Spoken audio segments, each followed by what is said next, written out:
수도인들을 2주 만에 뵈니까 참 반갑고 감사를 드립니다.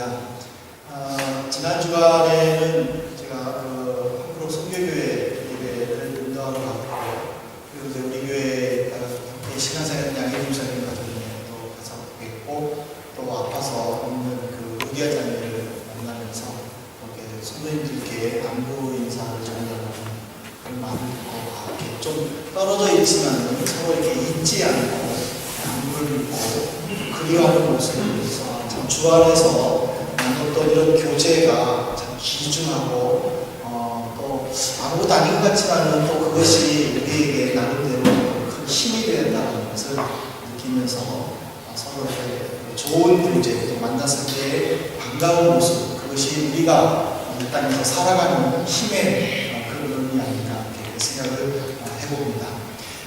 이 모든 것들은 바로 예수님의 그 은혜였는데, 그 주님께서 우리를 위해서 죽으시고 또 다시 살아나심을 우리가 고백하는 그 한 성도들이 주 안에서 함께 모인 이 모임이 얼마나 귀한가, 그거를 오늘 이 시간에 한번 살펴보려고 합니다. 사실 우리가 사도신경 신앙 고백을 드리는 부분 중에서 예수님이 우리를 위해서 십자가에 죽으셨다라고 하는 이 고백은 굉장히 의미가 있고, 그리고 웅장하고, 그리고 왠지 모르는 그런 전율, 짜릿함을 느끼게 됩니다. 그 이유는 바로 하나님의 계획이 성취되셨다라는 하나님의 선포일 뿐만 아니라 그 하나님의 사랑을 느끼는 우리에게 나타나는 그런 우리 속에서 나도 모르는 그런 에너지라는 것을 깨달을 수 있습니다. 그것을 바울 사도가 잘 표현을 했는데 바로 로마서 5장 8절의 내용이죠. 우리가 아직 죄인 되었을 때에 주님께서 예수 그리스도를 이 땅에 보내주시고 죽게 하심으로 말미암아 하나님께서 우리에게 대한 당신의 사랑을 확증하셨다. 이거는 바울 사도 하면은 하나님을 예수님을 배반한 자 아닙니까? 또 예수님을 핍박한 자 아닙니까? 예수 믿는 사람을 죽이지 못해서 또 괴롭히지 못해서 힘썼던 자 아닙니까? 그러나 그가 변화되었다라는 것, 그가 무엇 때문에 변화되었는가? 예수 그리스도의 부활의 사건이 그의 인생을 바꾸었고 그의 삶을 바꾸었고, 그것을 고백했었을 때에는 하나님이 나를 사랑했다라는 그것이 그 모든 것보다 더 귀하고 아름답다는 거죠. 그것을 우리가 같이 고백하고 그것을 같이 우리가 느끼고 공유한다면 그 주님의 향한 내 마음 또한 바울 사도와 같은 것이고, 우리가 예배 시간에 드려지는 이 사도신경 신앙 고백이 우리에게는 큰 힘이 된다는 사실입니다. 하지만 이 주님의 죽음으로 말미암아 예수님을 반대했던, 그리고 예수님을 죽이기 위해서 애썼던 그 반대자들은 승리의 깃발을 나무겼을 것입니다. 그리고 예수님을 따라다녔던 추종자들은 실망과 낙심이 넘쳤을 것입니다. 근데 예수님을 따랐던 자들이 실망과 낙심했다는 것은 그들은 예수님을 따랐지만 말씀을 잘 몰랐다는 것을 볼 때에 우리가 이 시대에 예수님을 따르고 예수님과 함께하지만 그러나 조상들의 잘못된 것을 우리가 받아들여서 그들의 잘못을 우리가 다시 범해서는 안 된다는 결심을 하게 됩니다. 왜냐하면 하나님께서는 인간을 구원하기 위한 원대한 계획 속에서 메시아의 모습을 창세기에 보면은 이렇게 이미 선포했었습니다. 창세기 3장 15절에 보면 내가 너로 여자와 원수가 되게 하고 내 후손도 여자의 원수가 되게 하리니 여자의 후손은 내 머리를 상하게 할 것이요 너는 그의 발꿈치를 상하게 할 것이라. 하나님께서는 메시아가 이 땅에 와서 어떤 모습, 그리고 메시아와 사탄의 관계가 어떤가를 창세기에서 이미 선포를 했습니다.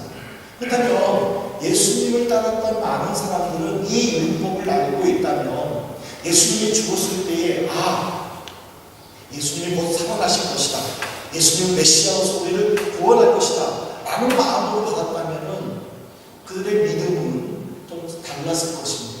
그러나 예수님이 십자가의 죽으심으로 말미암아 이 말씀을 그들은 잊어버렸더라고요. 그래서 오히려 예수님의 죽음으로 말미암아 자기들의 미래가 불투명한 것에 대해서 두려워했다는 거죠.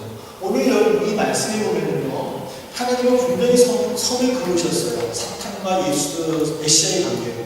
사탄은 메시아를 죽이려고 했지만은 결국엔 죽이지 못하고 그의 계획이 불발한다는 것. 하지만 메시아는 사탄의 일시적인 공격에 상처는 받지만은 그러나 완전히 그들을 멸망시킨다는 것. 이 원대한 계획을 우리가 받아들인다는 거예요. 제가 예배를 드리러 오기 전에 허리가 너무 아파가지고 누워 있으면서 내가 무슨 죄를 이렇게 많이 져가지고 허리가 아픈가, 제가 이렇게 한탄을 했어요. 그랬더니 제 아내가 죄를 지었으면 회개할 것이고 죄가 안 지었으면 축복일 것인데 라고 얘기를 했었어요. 같은 사건인데 나는 아파가지고 내가 죄를 지어서 하나님으로부터 뭐를 받는 거라고 했지만은 또 제 아내는 죄 안 지었으면 그 고통이 축복으로 변할 것이고, 저는 그 얘기를 듣고 그렇구나, 우리가 십자가를 믿는다면 그 십자가가 내게는 은혜인데 예수님에게는 고통이었고 예수님에게는 이해되지 않는 부분이지만 그 예수님이 당하시는 고통이 내게는 은혜라는 거예요. 그 예수님의 고통이 내게는 은혜로 다가오고 내게는 생명으로 다가왔는데, 근데 그 주님의 고통을 보면서 나에게 이런 은혜가 있구나 라고 받아들인다면 우리가 함께 드려지는 이 신앙 고백이 얼마나 귀하고 아름답겠는가, 저는 그것을 생각해 보았습니다. 그래서 오늘 제가 이 말씀을 원래대로 준비했지만 조금씩 이렇게 바꾸려고 하는데 그래도 기본은 변하지 않습니다. 이 시간에는 우리가 지지난주에 들었던 예수님의 죽음 이후에, 근데 예수님이 죽으셨을 때에 어디를 가셨는가, 그거를 한번 생각해 보려고 합니다. 왜냐하면 이 부분은 굉장히 우리 기독교에서는 좀 어려운 부분이기도 합니다. 장사된 지 사흘 만에 죽은 자 가운데서 다시 살아나셨으며, 우리나라 번역본에는 그냥 장사된 지 사흘 만에 다시 살아나셨으며 되어 있습니다. 그러나 영어 사도신경을 보면은요, He descended into hell. 그는 지옥에 보내졌다. 그리고 독일어 성경에 보면은 흰 압축티겐 데스라이크 데스토데스, 죽음의 세대로 예수님은 내려가셨다라고 되어 있습니다. 그리고 우리나라에도 가톨릭과 개신교의 사도신경 고백이 또 틀립니다. 우리나라 가톨릭에는 어떻게 고백을 하고 있느냐면은 본시오 빌라도 통치하면서 고난을 받으시고 십자가에 못 박혀 돌아가시고 묻히셨으며 저승에 가시어 사흘날에 죽은 이들 가운데서 부활하시고 라고 고백을 합니다. 가톨릭 성도들은. 근데 우리 개신교 성도들만큼만은 그냥 장사된 지 사흘 만에 다시 살아나셨으며 라고 고백을 합니다. 의문이 있는 거예요. 이 지옥에 가셨다라는 거, 또 영어에 나오는, 또 독일어에 나오는 인다스 라이크데스 토데스, 이것이 어디냐는 거예요. 이것이. 근데 왜 개신교에서는 이 고백이 빠졌느냐? 영어라든지 독일 고백에는 다 있고, 독일 성도들도 그리고 또 미국 성도들도 다 고백을 하고 있는데 왜 한국 개신교인들만은 이 고백을 안 했느냐? 천주교인들이 사용하니까는 일부러 의도적으로 뺐느냐? 라고 우리가 고민해 볼 수가 있는 거예요. 근데 제가 어떤 분의 책을 보니까는 이렇게 되어 있어요. 현재 안동교회에서 사용하는 사도신경에는 이 조항이 빠졌는데 그 이유는 알 길이 없지만 가톨릭에서 사용하고 있기 때문에 빼버리지는 않았을 것이다. 다만 한 가지 말할 수 있는 것은 개혁자 깔뱅은 스위스 분이죠. 개혁자 깔뱅은 음부에 내려가사를 적극 적극적으로 지지하지 않았기 때문에 깔뱅이 신앙의 영향을 받은 한국 교회는 이 조항을 빼버렸을 것으로 추측할 수 있다라고 했습니다. 이것을 우리가 받아들이느냐 받아들이지 않느냐라는 것은 개인이지만 분명한 것은 이 신앙 고백의 AD 570년에 완전히 성립이 되어 있는데 그 완벽한 헬라어 사도신경 고백에도 분명히 예수님은 지옥에 가셨다라는 고백이 있다는 거예요. 그렇기 때문에 우리 개신교에서 우리 한국 개신교에서 빠진 것에 대해서는 저도 잘 모르겠어요. 천국에 가가지고 우리 한국 개신교 신학자들한테 한번 여쭤봐야 될 것 같아요. 왜 유럽 한국에서만 이걸 뺐습니까? 라고 물어봐야만이 해결이 될 것 같아요. 자료에도 보면 이렇게 잘 나와 있지는 않는데, 근데 우리는 그걸 생각해 볼 수 있어요.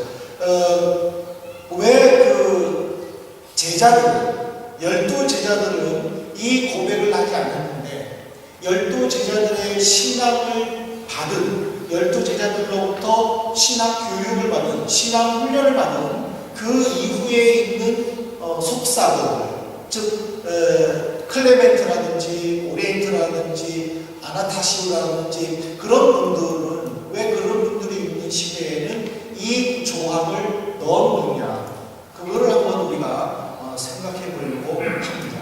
거기에 대해서는요, 이렇게 해설이 되어 있습니다. 예수님의 통치 범위를 정확하게 가르치기 위함이다. 이게 무슨 말이냐면, 이 당시에는 헬라 철학이 유행되는 시대였어요. 스토아라든지 또 여러 가지 학파들이 있었던 시대로서 이 당시에는 이성을 강조했었고, 그래서 이 신앙에도 영지주의자들이 활동했었어요. 영지주의자라는 것은 다음에 더 살펴보겠지만 육체와 영을 분리해서 육체는 더럽고 음란하고 악하고 썩어질 것으로, 그리고 영은 충만해야 되고 영은 새로워야 되고 깨끗하게 보존해야 될 것으로, 그래서 육체는 아무렇게나 해도 되고 내 영만 깨끗하면 된다라는 그런 영지주의자들이 활동했던 이 시대에 12제자들로부터 신앙 훈련을 받았던 속사도들은 그 당시의 초대교회 성도들에게 이단으로부터 신앙을 보호받고, 그리고 예수가 메시아라는 것을 정확하게 가르쳐주기 위해서 예수의 통치 범위가 단순히 이 세상만이 아니라 죽음 이후의 세계도 퍼칠 수 있다라는 그것을 가르쳐줘야 될 필요성 가운데에 이 조항을 넣었다라고 설명을 하고 있습니다.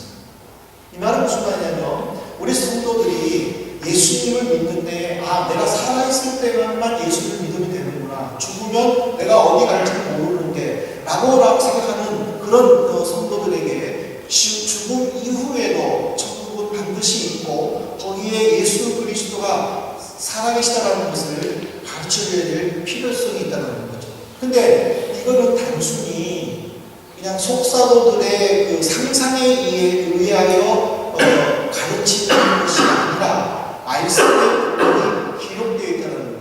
여러분들 베드로전서 3장 19절에 보십시오. 베드로전서 3장 19절에 보면은 베드로가 흩어져 있는 성도들에게 어떻게 편지를 쓰는 가운데에 그가 또한 영으로 가서 옥에 있는 영들에게 전파하십니다. 그가 예수가 거죠. 예수가 영으로 가서 옥에 있는 영들에게 선포했다. 그러니까는 옥에 있는 영들, 이 옥이 어디냐면 감옥이 아니에요. 왜냐하면 예수님은 영으로 옥에 갔었기 때문에. 그럼 이 옥이 어디냐? 이 옥에 대해서 이제 천주교인들은, 가톨릭은 이것을 연옥설로 주장을 하는 거예요. 그래서 여기서 연옥설이 나오는 거예요. 이 말이 무슨 말이냐면, 천주교 성도들은 죽으면 바로 천국에 안 간다. 그냥 중간 단계에 다 모여 있는데, 이 중간 단계에 모여 있을 때에 밑에 땅에 살고 있는 후손들이 선한 일을 하고 또 좋은 일을 하면은 죽은 조상들이 이제 그들의 업적에 의해서 천국으로 가든지 또는 지옥으로 가든지 이게 결정한다라고 연옥설을 퍼뜨려요. 그래서 그 종교개혁의 시발점이 되었던 이 면죄부 판매설이 바로 이 연옥 교리를 통해서 구체화되는 거예요. 여러분들이 이 성전을 짓기 위하여 금 동전을 헌금통에 넣고 그 동전이 떨어지는 땡그랑 하는 순간에 연옥에 있는 여러분들의 조상은 바로 천국으로 간다 하고 신부들이 다니면서 선량한 성도들을 유혹을 해가지고 그 헌금을 모금하고 그 헌금을 지금 바티칸 시티를 건설하는데 전액 사용했다는 것이죠. 그러니까 이것이 바로 연옥교회예요. 근데 유대인들에게도 또 다른 개념이 있어요. 유대인들도 이 죽으면 천국에 가지 않고 이 땅에서는 죽지만 천국에 가지 않고 중간 상태에 머문다. 중간 상태에 머물러서 거기서 깨끗이 씻김을 받고 씻김을 받는 자는 천국에 갈 것이고 그렇지 못한 자는 지옥에 갈 것이다 라고 유대인들도 믿고 있어요. 그러니까 이 헬라 사상과 유대인들의 이 중간 세계 개념 속에서 성도들이 헷갈린 거예요. 믿음 생활하고 있지만은 죽음 이후에 대해서 헷갈려 했었을 때에 성사도들이 이 말씀을 가르치고, 그래서 교부 클레멘트라는 분은요 이렇게 선포를 했습니다. 예수 그리스도께서 지옥에 내려가신 것은 지옥을 습격하기 위한 것이었다. 그는 정복자로서 그곳에 가셨고 지옥은 정복되었으며 죽음도 극복되었다. 이 말이 무슨 말이냐면 예수님은 죽어서 무덤에 장사됐지만은 그 3일 동안 지옥을 습격하셔서 지옥에 있는 성도들에게 내가 살아났음을, 내가 너희들을 다스리고 있음을 선포하셨다라고 합니다. 그래서 우리 기독교에서는 이 베드로전서 3장 19절에 이 옥을 지옥으로 믿는 거예요. 그래서 우리 기독교에서만큼만은 죽으면 바로 예수 믿는 사람은 천국에 갈 것이고 예수 믿지 않는 불신자들은 지옥 갈 것이다라고 선포를 하는 거예요. 그 때문에 믿지 않는 사람들이 그 전도자들 가운데서 욕하는 사람들이 모여서 있잖아요. 불신 지옥 그리고 예수 전당, 예수 전당 불신 지옥 이렇게 외치는 이유는 뭐냐면 우리는 죽으면 바로 천국에 가고 예수 믿지 않으면 바로 지옥 간다 그런 의미예요. 그래서 믿지 않는 사람은 그 미친 사람이라고 욕하고 있지만은 그것이 우리 믿는 우리에게는 당연한 것이고 우리 믿음의 정체성으로 그것을 받아들여야 된다는 것이죠. 그래서 예수님이 지옥에 가셔서 지옥에 있는 영들에게 선포하시면서 믿지 않는 자들이 당하는 아픔을 이미 선언하셨고 그것을 이제 부활하심으로 확실하게 하나님의 자녀로서 메시아로서 이 땅의 구원자임을 선언했음을 우리는 이 고백을 통해서 분명히 깨달아야 된다는 사실입니다. 근데 예수님은 죽으셔서 지옥에 가신 걸로 끝난다면 우리 기독교는 일반 사신 종교, 즉 죽은 신을 섬기는 종교와 똑같아요. 불교는 사신신 종교예요. 이슬람 사신 종교예요. 왜냐하면 그의 교주는 다 죽었기 때문에. 하지만 우리가 믿는 예수 그리스도는 사신 종교가 아니에요. 사신 종교라면은 예수님도 죽었기 때문에 믿는 우리는 쓸모가 없는 거예요. 내가 믿는 신이 죽었는데 왜 믿어야 되겠어요? 믿어야 될 이유가 없잖아요.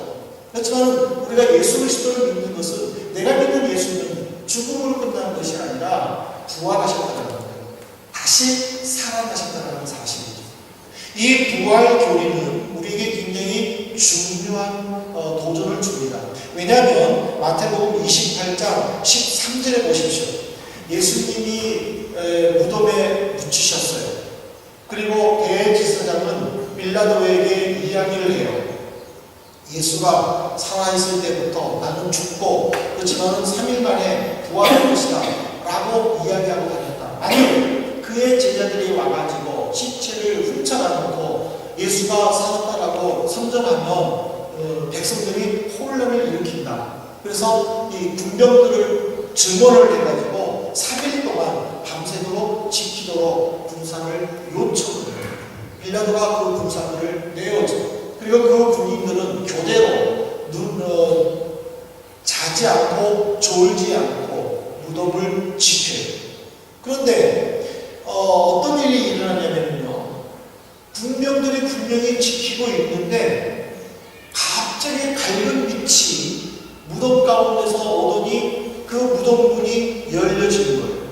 그리고 놀라서 그 안을 가보니까 시체가 없는 거예요. 군병들은 너무 놀랐어요. 그들은 졸지도 않았어요. 그들은 잠자지 않았어요. 근데 시체가 없어진 거예요. 근데 무덤이 열려지는 거예요. 그래서 급하게 제사장에게 달려가서 보고를 한 거예요. 그럴 때에 제사장이 군병들에게 지금 이 말을 한 거예요. 너희는 말하기를 그의 제자들이 밤에 와서 우리가 잠을 잘 때에 도둑질하여 갔다 하라. 그러니까 이것이 예수 믿지 않는 사람들이 기독교를 공격하는 부활에 있어서 시체 도둑질이 여기서 나옵니다. 너희들의 시체를 훔쳐가놓고 예수가 부활했다고 거짓으로 선전하면 어떻게 하느냐, 성경에 이렇게 기록되어 있지 않느냐 하고 공격하는 거예요. 근데 여러분들, 요한복음 20장 19절을 한번 보실래요? 과연 제자들이 예수님의 시체를 훔쳐갈 정도로 그들은 상황이 담대했었느냐, 어땠느냐, 우리가 한번 그 당시에 그들의 상태를 한번 살펴봐야 될 것 같아요. 요한복음 20장 19절에 보면요, 안식구 전날 저녁 때에 제자들이 유대인들을 두려워하여 모인 곳에 문을 닫았더니 예수께서 오사 가운데 서서 이르시되 너희에게 평강이 있을지어다. 자, 이 안식구 전날 새벽에 그들은 무덤을 가봤어요. 정말 예수님의 시체가 없어졌어요. 베드로와 요한이 봤어요. 그들은 다시 제자들이 있는 곳에 왔어요. 예수님의 시체가 없어졌다. 그들은 깜짝 놀랐어요. 도대체 이 일을 어떻게 하면 좋겠을까? 좋을까?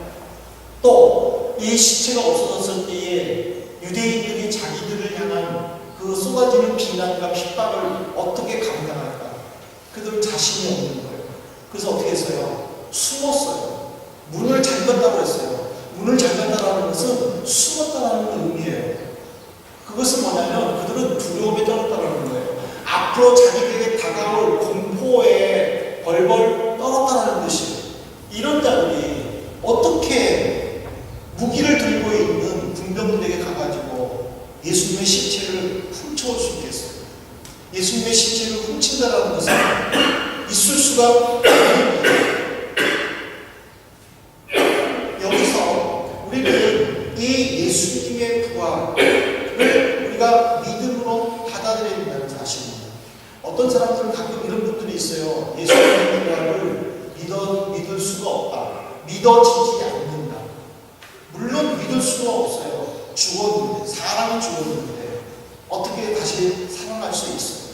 내가 이해가 되어진다고 믿는 것, 이건 신앙이 아니에요. 신앙이란 내가 믿어지지 않지만 믿으려고 애쓰는 것, 이것 자체가 신앙이라는 거예요. 예수님의 부활이 믿어지지 않지만 예수님의 부활을 우리는 믿어야 된다는 사실입니다. 왜? 그들의 모습은 지금까지 내려오기 때문입니다. 아브라함 링컨이 이렇게 이야기를 했어요. 여러 사람을 한두 번 속일 수 있는 건 쉽지만 계속 속이는 것은 어렵다. 한두 사람을 계속하여 속일 수는 있지만 그 사람을 여러 번 속일 수 없다라고 얘기했어요. 이 말이 무슨 말이냐면 한두 번 우리는 속일 수 있다는 거예요. 그렇지만 그 사람을 계속해서 속일 수는 없다는 거예요. 예수가 부활하지 않았다면 그 당시에 몇 사람들 속일 수는 있어요. 그런데 그것이 역사를 계속적으로 이어오면서 우리까지 속일 수는 없다는 거죠. 그렇다면 이 부활 교리는 우리가 믿을 수밖에 없는 믿음의 근거라는 사실입니다. 근데 우리는 너무 이성을 강조해서 그 부활을 믿으려 하지 않는데 문제가 있다는 거죠. 그래서 우리는 이 사도신경 고백을 통해서 예수님께서 장사된 지 사흘 만에 무덤에 계셨다가 다시 살아나시어 라는 이 부분을 우리는 고백하면서 예수님이 부활한다는 그 믿음의 고백을 확고히 다져나가야 한다는 것을 말씀을 드리려고 예수님의 부활의 기초였기 때문이라는 사실입니다. 우리가 여기서 예배를 드리고 커피를 마시면서 이야기를 할 때에 그 모임 안에 예수가 없다면, 그 모임 안에 죽으셨다가 부활하신 예수가 없다면 그 모임은 일반 모임하고 똑같은 것입니다. 왜 초대교회 성도들이 예배를 드리면서 떡을 떼며 그리고 또 성도의 교제를 나눴습니다. 이 떡을 뗀다는 것은 주님의 고난과 주님의 부활에 동참하고자 하는 그들의 열성이라는 것입니다. 우리가 왜 한 달에 한 번씩 성찬 예식을 하며 떡을 뗍니까? 왜 잔을 나눕니까? 부활의 주님과 고난의 주님을 동참하고자 하는 우리의 믿음과 우리의 열망 때문이라는 사실입니다. 그러므로 우리는 이 구절을 암송하면서 주님이 나와 함께 있다는 것, 예수님이 나를 위해 존재하고 계시다는 것, 예수님이 이 땅에 죽어가는 영혼들을 위하여 우리를 보내셨다는 그런 믿음의 고백 가운데 드려야 될 줄로 있어요. 그러므로 저는 이 말씀에 결론을 내리면서 성도님들에게 이렇게 요구하고 싶습니다. 예수님의 죽음과 부활을 헛되이 믿지 맙시다. 설령 그것이 믿어지지 않는다 할지라도 신앙 고백을 드릴 때마다 주님의 부활에 믿을 수 있도록, 주님의 부활에 동참할 수 있도록, 또 믿는 이들은 더 굳건하게 다져질 수 있도록 우리가 그렇게 순종하면서 생활해야 될 것입니다. 우리는 죽습니다. 이건 굉장히 중요한 사실입니다. 우리는 죽습니다. 언제 죽는지 모르지만 죽습니다. 죽음은 내일입니다. 멀리 있는 일 아닙니다. 어느 순간에 다가올지 모르는 일입니다. 우리는 늘 종말론적 삶을 살아야 됩니다. 종말론적 삶이라는 것은 언제 죽더라도 주님 앞에 내가 간다라는 믿음의 확신입니다. 이 고백을 우리가 날마다 해야 하는 이유가 있습니다. 왜 그런지 아십니까? 이 삶은 예수님을 공자나 석가나 모하멧과 함께 4대 성인의 반열로 놓느냐, 아니면 다른 이로서는 구원을 얻을 만한 이름이 없고 오직 예수 그리스도만이 나의 구원자다라는 구원의 반열로 놓느냐, 갈림길이라는 거예요. 우리는 예수님을 믿지 않지만 예수님을 4대 성인으로, 그리고 예수님의 삶을 본받고 싶은 윤리적인 삶의 종교로 기독교를 떨어뜨릴 수도 있고, 또 예수님과 함께 나는 예수님만으로 나는 구원을 얻을 수 있고, 나는 주님으로 인하여 나는 지금 천국에 갈 수 있다라는 그런 구원의 종교로 놓는 내 스스로 갈림길을 정한다는 사실이에요. 내가 여기 와서 예배를 드리고 내가 여기 와서 찬송을 드리지만 정말 예수의 삶이 아름답구나, 나도 한번 그렇게 살아봐야 되겠구나, 정말 내가 사람들에게 윤리적으로 깨끗하고 정말 아름다운 모습을 살아봐야 되겠구나 라고 생각한다면 그 사람에게 있어서 예수는 4대적인 성인 중에 한 사람이라는 거예요. 그러나 나는 힘들고 어렵고 늘 죄악 속에 있지만, 그러나 구원의 예수께서 나와 함께 하시고 나를 격려해 주시고 나를 세워주시고 나를 또 한 번 일으켜 주셔서 이 세상에서 또 승리하게 살게 하는구나, 그리고 저 천국에 갔을 때는 나를 위하여 영원한 자리를 예배해 놓으셨구나 라고 고백하고 믿는다면 그 예수는 나에게는 구원자라는 사실입니다. 우리가 신앙 고백하는 이유는 무엇입니까? 바로 예수 그리스도를 나의 구원자로 모셔드리는 사실입니다. 예수님은 결코 성인이 아닙니다. 우리는 이 사실을 분명히 고백할 수 있기를 바랍니다. 예수님은 천국과 지옥을 나누는 심판주고 구세주입니다. 제가 우리 교회에서 10년 넘게 사역하면서 제 설교를 한번 생각해 보았습니다. 내 설교가 어떤 설교일까?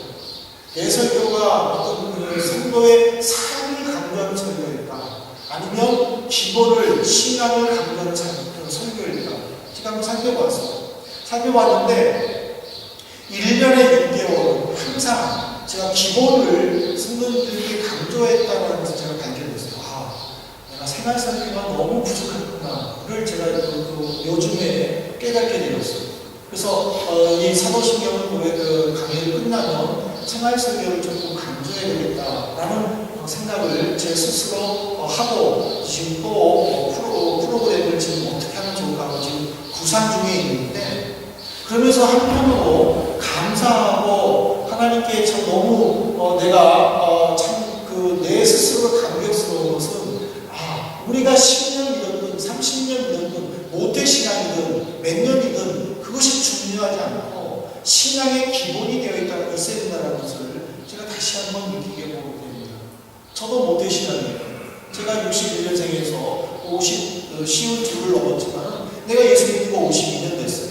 내가 믿은 52년 동안에 허리 아프다고 내가 잘못해가지고 하나님 앞에 매 맞는구나 그렇게 생각한다면 믿음이 잘못했잖아요. 기본이 잘못된 거예요.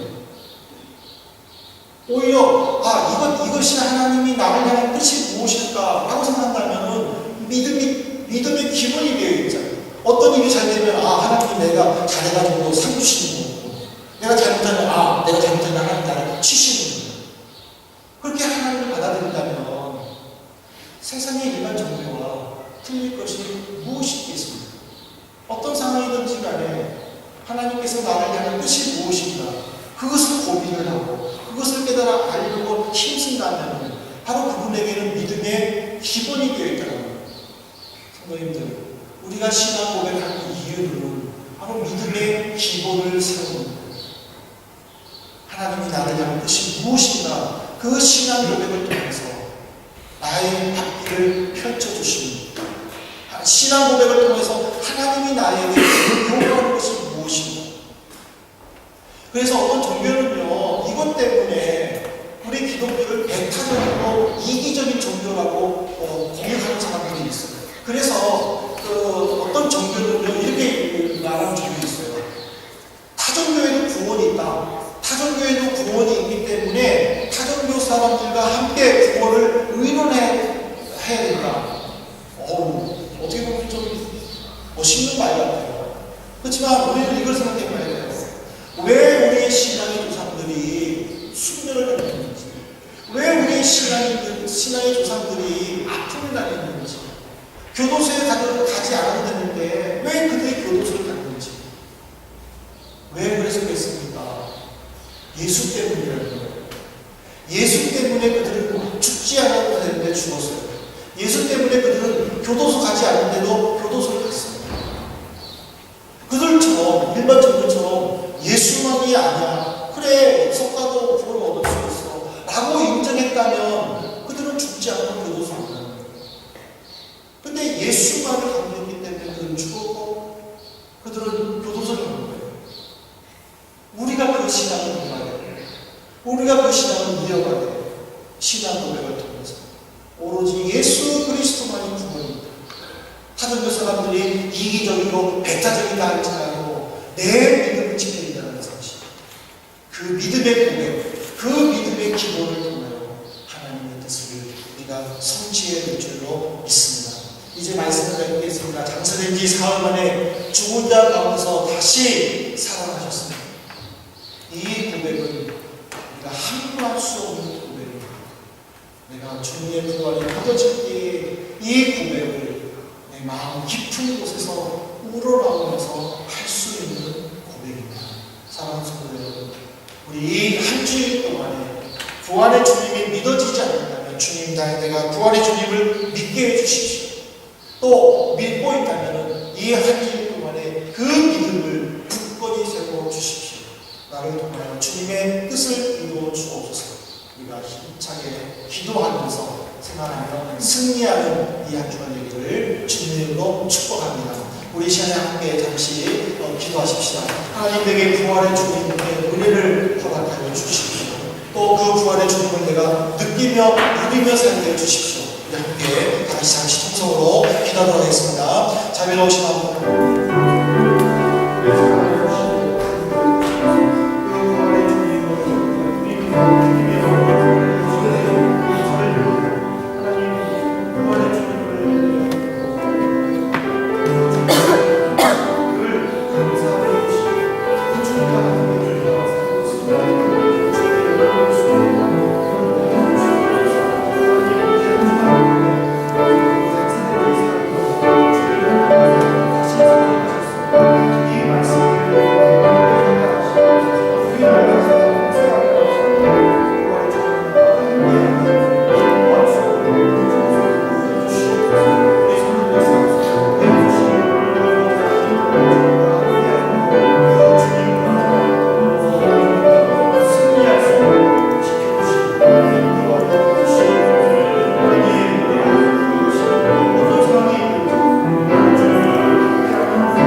하나님 아버지 감사를 드립니다. 내가 부활의 주님을 또 나를 위하여 십자가에 죽으셨지만 다시 살아나셔서 나를 구원의 반열에 아버지의 자녀로 세워주심을 진심으로 감사를 드립니다. 이 한 주간 동안 이 말씀을 묵상하면서 내가 그 주님과 함께 더불어 생활하고 또 주님의 인도하심을 감사하며 늘 감사의 말로 또 감사의 모습으로 감사의 행동으로 주께 영광 돌릴 수 있는 한 주간이 될 수 있도록 지켜주옵소서. 예수 그리스도 이름으로 기도 올리옵나이다.